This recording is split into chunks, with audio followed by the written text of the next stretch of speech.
TCNJ as an example of an institution that has approached this issue from a more in a comprehensive, holistic way institutionally. And critical to what happened at TCNJ, and what we did as an institution is engage in something that we called an academic transformation, and it was a real transformation of the academic culture, of the academic system, of everything at the institution. But prior to engaging in that effort, a number of key things happened that prepared us for that academic transformation. And we could give you a whole other talk on all of those, on all of that, but I'm just going to show one slide, and that is we developed guiding principles. It's critically important to define what it is you want to achieve and what are the principles that are going to drive the conversation. So one of the questions that Beth and I have is, why do you want to do this at Albright? Why do you want to change the workload system at Albright? What are the drivers for that? For us at TCNJ, it was about impacting student learning, and it was in the role of the student in student learning, and the role of the faculty, and how the faculty did work and how those intersected. So we developed really concise guiding principles that clearly outline the characteristics that define our students and faculty. So that was the anchor that allowed us to build a curriculum and build a faculty workload system that would achieve those goals. So we have, and as Beth mentioned earlier, we refer to our faculty, our students at TCNJ as accomplished and engaged learners. We want them to be accomplished and accomplishing, and we want them to be engaged. Our faculty want to be accomplished, engaged, and accessible teacher scholars. And there are 6 principles for each of those, and I can send those to you. I'm going to put a slide here. There are 2 pieces to it that happened in synchrony. The first piece that started was about student work. It's really about how do we affect the student learning and the learning environment, especially the environment in which students are engaged in on our campus. And then following right behind that in concert and parallel was a transformation of the faculty workload system. So in terms of thinking about how we wanted to think about the role of the students on our campus and the way that the students engaged in our work, these were the goals. To develop programs that challenged our students in really deep and meaningful ways, in robust, deep ways. And to interact with the students both in and out of the classroom.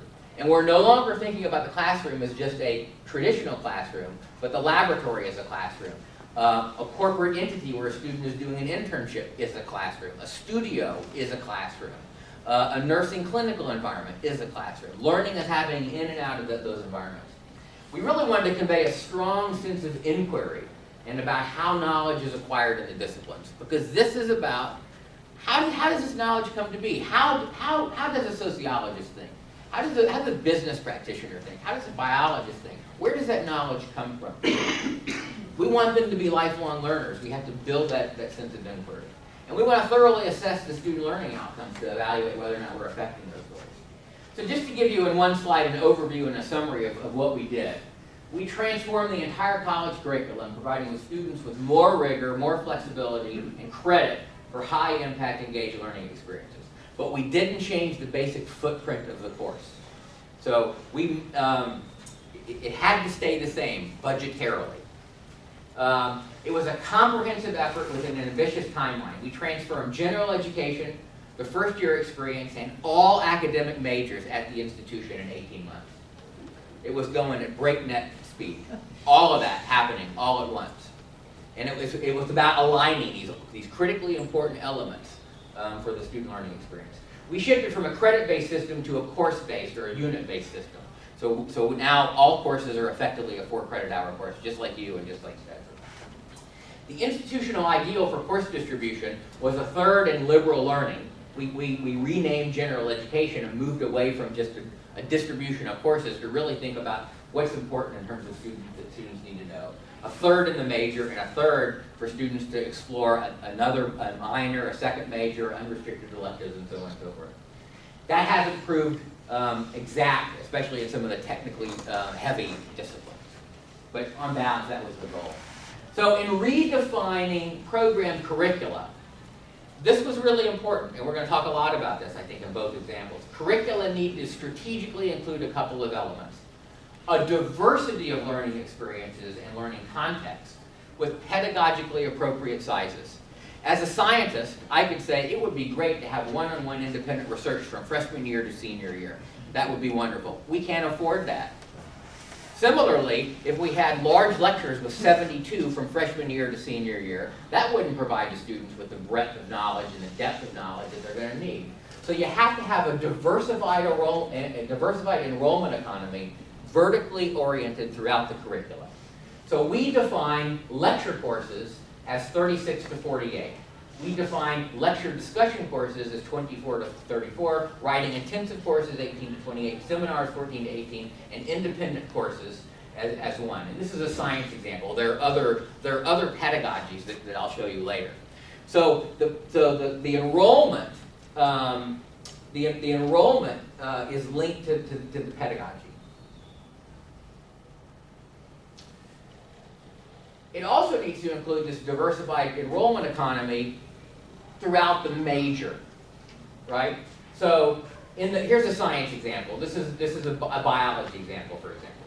So biology in one other department. So in this science major, the students would take 1 to 2 introductory courses. These would be lectures. They would be pedagogically designed as lectures. They would be the larger size courses.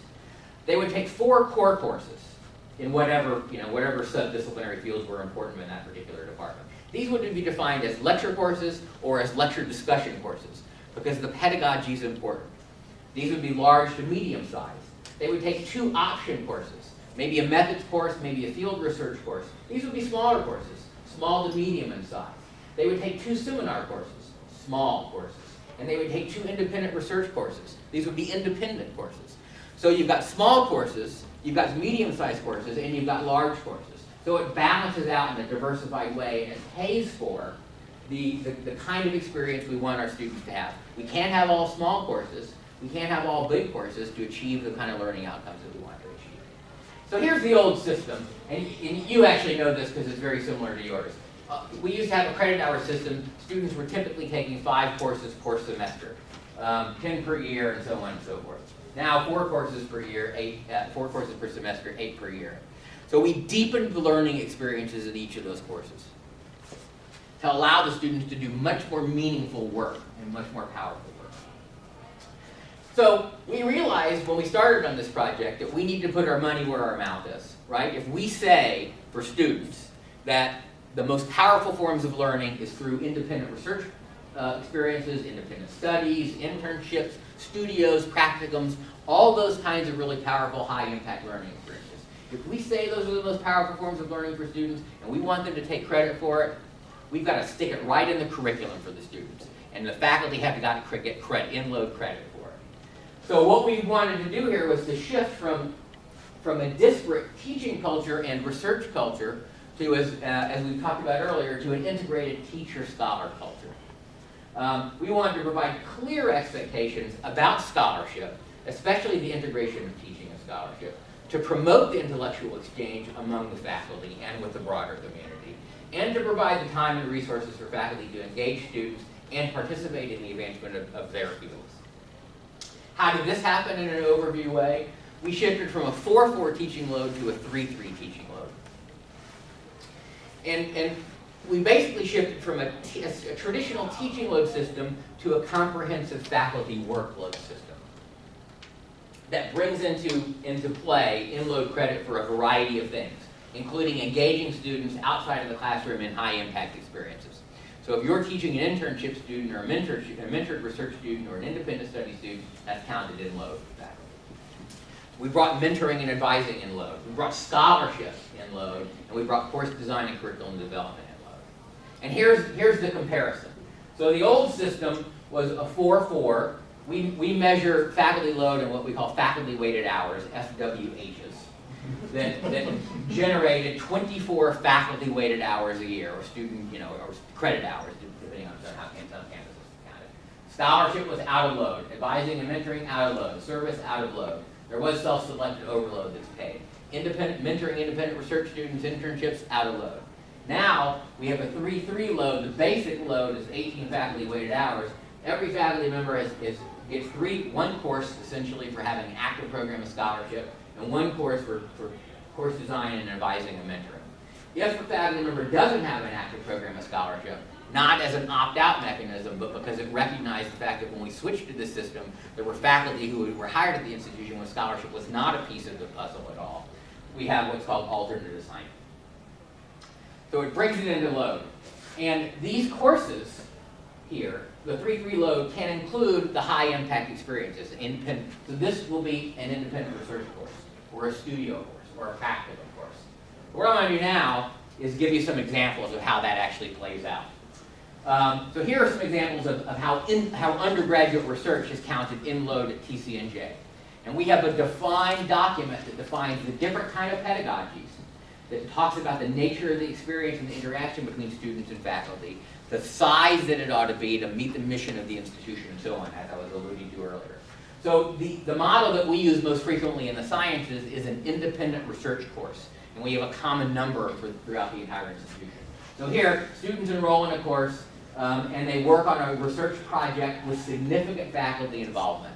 So typically faculty will have 1 to 6 students working with them. It's a half a faculty weighted hour per student with an annual cap of 3 faculty weighted hours, and they can bank it for 2 years. Okay, so we didn't want a system where people were just teaching all research students. That's not our mission, and it's not going to meet the needs of the institution. Another model is the group research model. This is that's often used in the social sciences. So here, an investigation is focused on a topic that's performed by a group of students in collaboration with each other and led by a faculty member. So that might have 6 to 12 students in that research seminar. Faculty member gets a course for that. A studio experience is something that gets used in the arts, and you can read the definition there. The other high-impact pedagogies are also counted in load, and we have others. I'm just going to give you 3 examples. So an independent study, which we're all familiar with, but independent study means different kinds of things. Some campuses think of independent study as independent research. On our campus, we defined an independent study in a different way than independent research. It's a different kind of an experience for students. Here, students work independently with only minimal faculty direction. So they're going to take a topic and write a paper, and the faculty member reads it once or twice. So the weighting for that is less. An internship. Student goes off and is doing an experience at a company, and a faculty member is a liaison, is checking with the student once or twice, reads their paper at the end. Most campuses, there's no credit for that. My past institutions, there was no credit for that. Faculty are really engaging in work. There are learning outcomes associated with that, and the faculty member is overseeing that and taking some accountability for that. So it's counted in load. The practicum experience is used in our professional fields. So let me just roll through a couple of examples of how this actually plays out in reality. And I want to give you an example from all disciplinary domain, from the different disciplinary domains. This isn't just something that works in science. So here's an example of a biology faculty member who taught an introductory biology course. So the lecture is large for us, and those are split into 2 labs of each of 24. And then there's a lab prep, so because it's 2 or 3, if it's 2 labs, we give them a prep, and they had 4 independent research students at a half a faculty weighted hour each. In the spring, she taught an upper level elective, which was a small course in the lab. She had independent research students, and we have a competitive grant program that can buy a course reassignment for being engaged in research. So this is a model that works incredibly well in biology. Psychology. This is the group research model. So this individual taught two courses of biopsych and had group research. In the spring, she taught research methods, she taught her group research, and she taught an upper level elective. The upper level elective was related to her research. This was basically a research semester for her, because the research methods course interacted with her group research program and vice versa. It was a wonderful synergy, bringing all kinds of things into alignment. Here's an art program, interactive multimedia. So this particular faculty member is mentoring independent study students in design projects, and the same in the spring. And here's one in the humanities. The faculty member is a joint appointment in history and African American studies. So he's mentoring independent research students, some honors thesis students, and some capstone students, and the same in the spring. So that's the model that works in this particular department. Here's a professional school example. In business, this faculty member has 10 students, mentoring 10 students who are out doing internships as well as some independent studies. and in the spring she's got senior PC students. And in nursing, the practicum is the way in which the high impact learning is happening here. So she has all the students in the practicum lecture, and then 8 of the students are working with her in a clinical setting, and then the others are working with other nursing faculty. So the details of this are in a Memorandum of Agreement, and you can find this on our website, and we'll send you the link.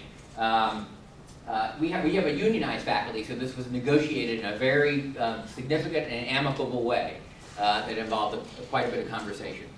The reason we were able to do this, though, and I failed to mention this as much earlier as I should have, when we modified the curriculum piece and went from the credit hour system to the course-based system, we had to reduce the size of the curriculum overall. When we converted from 120 to 128 credit hours to 32 courses, that reduced the size of the curriculum overall.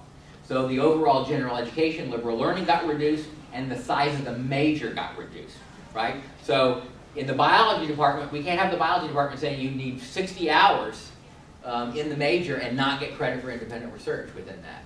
So if I want to teach comparative plant morphology every semester, I can't do it if I want to get credit for independent research students. I have to now offer that best course ever, right?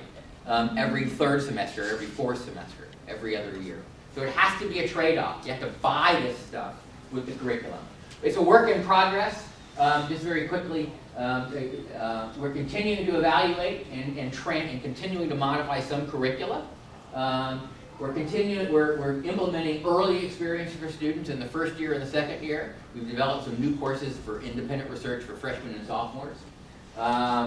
Continued promotion of sustained student engagement. So we really want students not just to come in and have a single semester, but to have a sustained experience where they can really get to sink their teeth into it. Ongoing assessment of learning outcomes. Continue to and expanded support for the teacher-scholar model. And I'm not going to talk about how we modified our reappointment, tenure, and promotion process. We did that to align it with this. Beth is going to give you an example from Stetson about how that's happening there, and much of it's mimicked.